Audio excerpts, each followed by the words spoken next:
Hi there. I just wanted to make a really quick video that shows how to navigate my website so that all of my students and the parents of my students are able to use all of the resources and things that I've put on here to help get the most out of Spanish class with me. So my website, as you can see, is SRATHOMENISHCLASS.weebly.com, which is Senora Thoman's Spanish class. And then the extension is .weebly.com. I have lots of really fun stuff on here. This is my homepage. The homepage has access to the Spanish A folder where I post daily what we do in class, and then also Spanish B.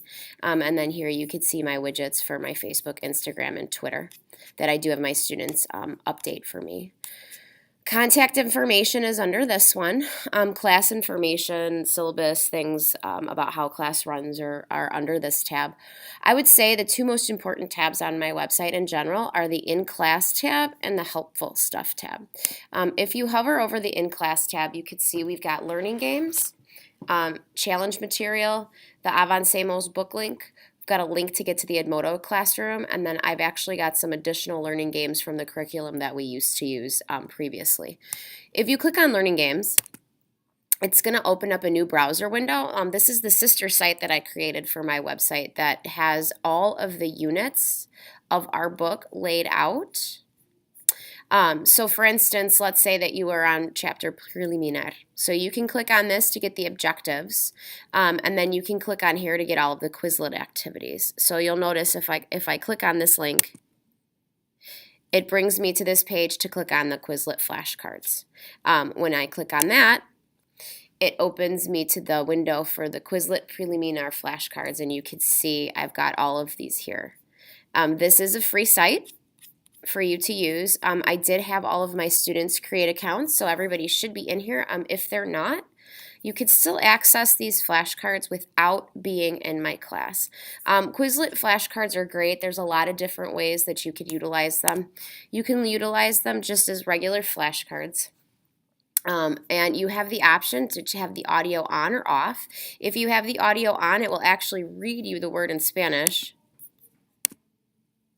which might not play since I have this video going, but it does play it, I promise you. If you are doing it on your regular computer and you don't have a screencasting thing going, I promise you, you will be able to hear the words in Spanish, and that's really going to help aid into the pronunciation of these words. So with your regular flashcards, as you're going through them, if you don't know a word, you could star it, and then when you're done, you could see it lets you study it separately from when you're finished. There's learn, there's speller, there's test, there's scatter, there's gravity. These are all things that you could utilize when you're using Quizlet to study things. This is a really, really, really great resource. And I have a Quizlet flashcard set created for every single unit, for every single concept that you will encounter in my class for both Spanish A and Spanish B. So you could see these are all of the flashcards for Unit 2, Lesson 1. So they're separated into all of the concepts like that. In addition to the Quizlet flashcards, there's also learning games available. So for instance, if we were on Unit 1, Lesson 1, I could click on this to see the objectives of the lesson, or I could scroll down here to the learning games, and you can see I've got pages that have learning games for all of these concepts. So for instance, if we were working on subject pronouns, which is a really important concept, by the way, we've got all of these games that students can choose from to try to help them if either they're not understanding or they need a little bit more practice than what we've been doing in class.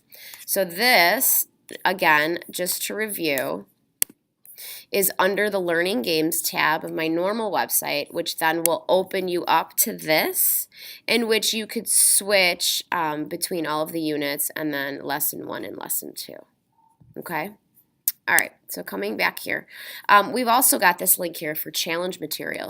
If you are a student or if you are a parent that would like their student to try to go for challenge more because they're easily meeting the regular concept in the class, we've got all of the challenge materials here divided up by units. So there's challenge vocabulary, which goes under the vocabulary grade, and then we've also got grammar challenge, which goes under the writing grade. standard. I've also created blend spaces, which I can click on this and show you what that looks like. So a blend space is basically like a playlist of things that students can utilize to help them understand. So this is the liking and loving indirect object pronoun challenge material. I've uploaded the notes that are also available right here.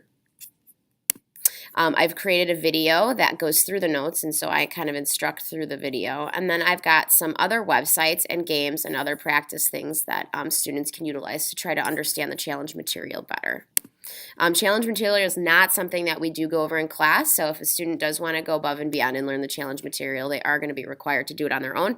But I do believe that the stuff that I have available on here is more than enough to help them really, really understand what the material is all about. Okay, so next up, under the helpful stuff link. So this is the best online dictionary that there is. Okay, this dictionary is called wordreference.com. The reason that this dictionary is so great, and the example that I always give my students is the word back. Okay, if I wanted to translate a sentence that had the word back in it, a Google Translator or other online translator is not going to be able to determine whether you're talking about your body, and not to mention, are we talking about the body of a person, or are we talking the body of an animal, or are we talking about the backside, the rear of something, to move backwards. There's so many different things in the English language that have different translations in Spanish, and so this website enables the student to type in the word that they want and then look through to make sure that they're actually using the correct verb or the correct noun, the correct adjective. The other thing that I really like about this is that it requires the student to actually think about how they're going to use it. For example, we've got this. It indicates that it's a verb because it has the V after it. So the students then would have to know, okay, if I'm going to use this, I need to make sure that I conjugate it correctly. So it requires a little bit more thinking on their part than just throwing words into a Google Translator, which is not only not correct a lot of the times, but also does not encourage language learning. And that's why we're all here. We're here so that the students can learn the language and really be able to utilize it in a meaningful way. So that's wordreference.com. I really, really recommend that. It's really great. If your students need help with pronunciation, this is a really cool website too. It's called Forvo. So you can search for any word, and then once you search for it, it will, you'll have the opportunity to click on it, and then you can hear all of these native speakers from these Spanish-speaking countries actually say the word. So that definitely is a great thing for students to try to listen to the way people say things and then emulate that pronunciation. Being able to speak more like a native speaker is part of the speaking and listening rubric, and it's something that I encourage my students to do if they want to really heighten their level of being able to speak Spanish. So this is Forvo. It's really great. Next up, under helpful stuff, we've got class notes. So these are the notes that I pass out in class for every single unit in Spanish A and Spanish B. These notes are actually also available in my classroom on my wall, and they're also divided up like this. So if your student forgets their notes at home, they're able to get them on my wall or on my website on their computer, or if they're at home and they've forgotten them at school, they can always access them here as well. Other than that, I do have a lot of other fun things on here. Project tools, study tools. I have some fun stuff. If your kids are bored, they can play Greedy Pinatas. My students really, really seem to enjoy that. I've got some Spanish media, interesting stuff on here. If you click News in Slow Spanish is really great for students to listen to Spanish news spoken slowly. I've got how to find shows dubbed in Spanish on Netflix, and that's a really, really great way to learn Spanish too. Virtual tours as well is pretty cool if your student is looking for something to do. That's really interesting to see what other countries look like in a very meaningful way. So that is the nutshell version of my website. If you have any questions or you are having a problem navigating stuff, or if you can't find something, please feel free to email me, because I am really here to help you and I want to make sure that your student is successful in my class. Thanks a lot and have a great day.